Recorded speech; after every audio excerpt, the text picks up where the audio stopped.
Now you see something? You know you done fucked up, right? No! I said no. I said I pulled into the garage You know you done fucked up, right? No! I said, wait a minute.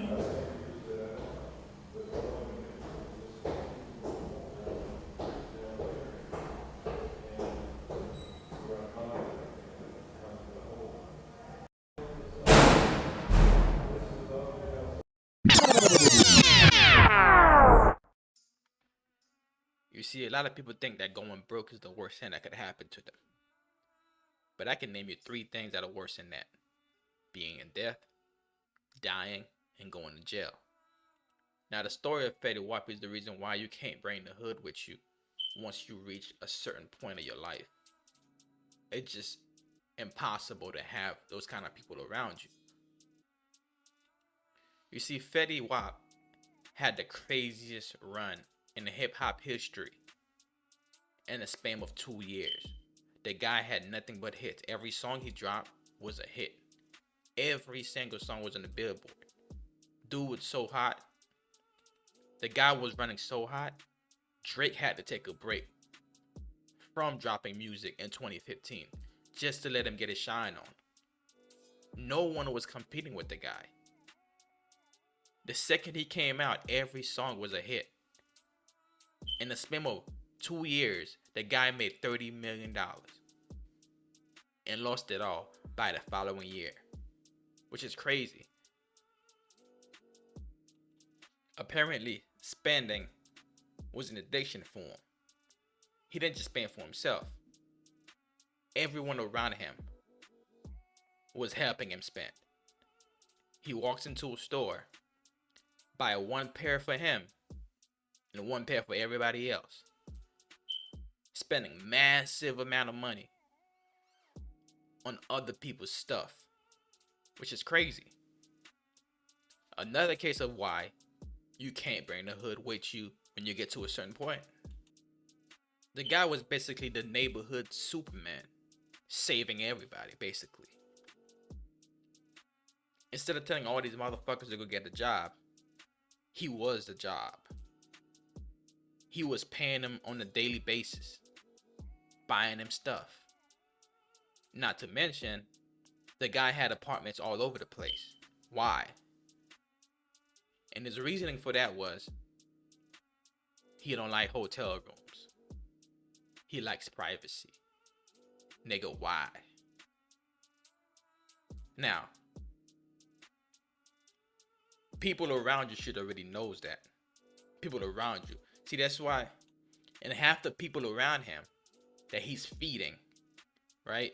None of them had the common decency, the common sense to tell him, look, man, you spending too much money. You don't have to do all that. No one in his crew cared enough to tell him stuff like that.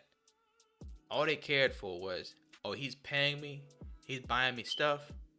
Oh, I don't care what he does. Let him do his thing. Living fast the way he was, everybody around him knew he was gonna go broke. But Fetty, he never saw it coming. And I'm not saying that because he got one eye.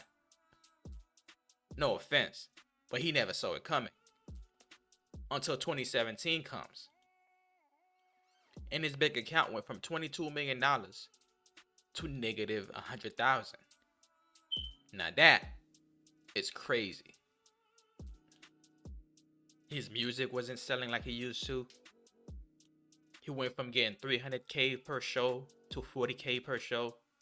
And the bills, by the way, are still racking up. The guy was in debt. So he figured, well, if the rap music ain't selling, maybe the drugs will sell. One of the dumbest ideas he ever come up with. The only way you get away with selling drugs is if nobody in the planet know that you're doing it. That's the only way you get away with it. Now, mind you, Fetty Wap just came off of the best 3-year run I have ever seen in hip hop. I mean, everybody knows the guy.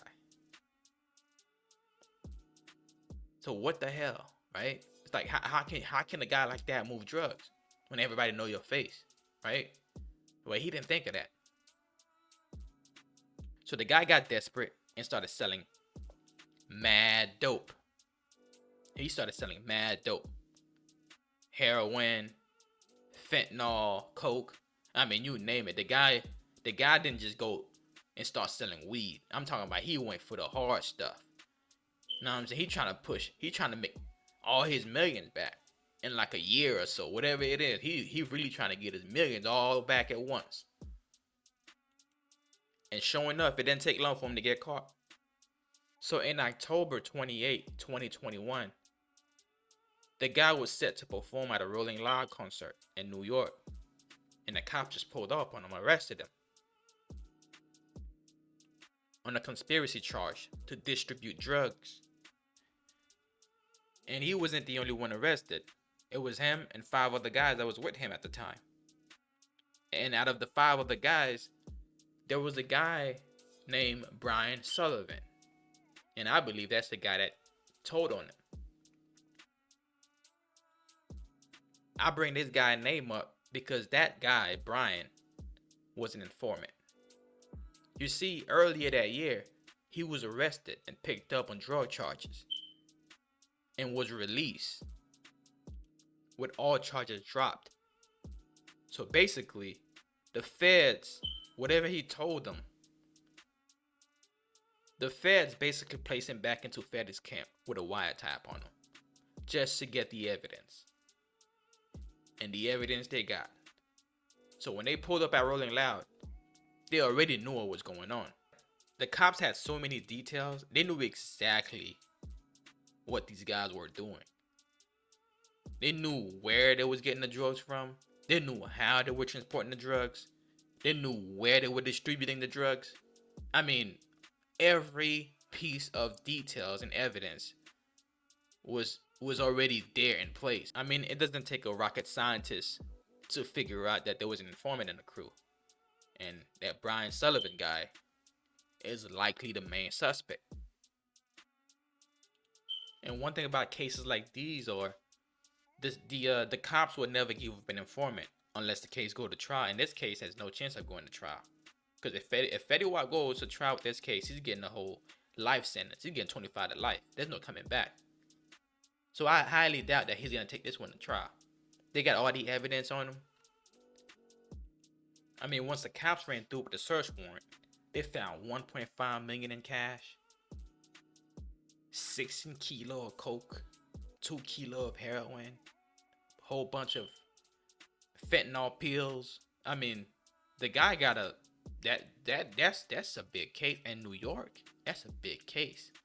You know, that's dude's facing at least 10 to 25. So his best bet is to take the minimum. And that's what they're gonna probably try to offer him, somewhere in between, like 15 to 20, and they might settle down to like anywhere from 8 to 10. Bro, take it and run. They have an informant who's willing to testify against you, whether you know it or not. This guy will go on stand and tell on you if you don't take that deal. I'm just saying. The writing is on the wall. Fetty Wap is not going to beat trial. If he had anything to do with this, he is not beating any of it. That informant will be front and center. And I don't understand how these dudes, man, how these people, man, people just, they scared to take pay cuts, man. It's like, once somebody start making a certain amount of money, the second the money stop coming the way it used to come, they start panicking. Then they start to get desperate. That's the case with Fetty. I believe that once he goes from making $100,000 a day to like $30,000 a day, he couldn't live with that. He had to find other ways to get that amount to match to that $100,000 a day again. You get what I'm saying? So drugs was the fastest way to do it. And that's when he went with. Because a guy like him never really completely went broke because people are still gonna book you. You know, you still gonna make your show money. I mean, he got arrested doing a Rolling Loud concert. That's at least $100,000 that he was probably gonna get for that show. I mean, dude, you're still getting paid, right? So why you gotta sell drugs? Because you're not making enough? Is not enough for you? I mean, I don't understand these guys sometimes, man. Another case of stupidity, right? And it's hard to feel sorry for people like that. You know, at this point, dude, just go serve your time at this point, because you dumb as fuck. You get what I'm saying? It's like, dude, you dumb. You fucking stupid, right? You still getting all this show money and you want to sell dope because it's not enough for you. Meanwhile, people out here surviving off of 30K a year. And you out here can't make it up 100K, 200K a year. What's wrong with you, man? What's wrong with you, man? Take life how it comes, man. Don't fight it. Because when life fights you back, you never win. Peace.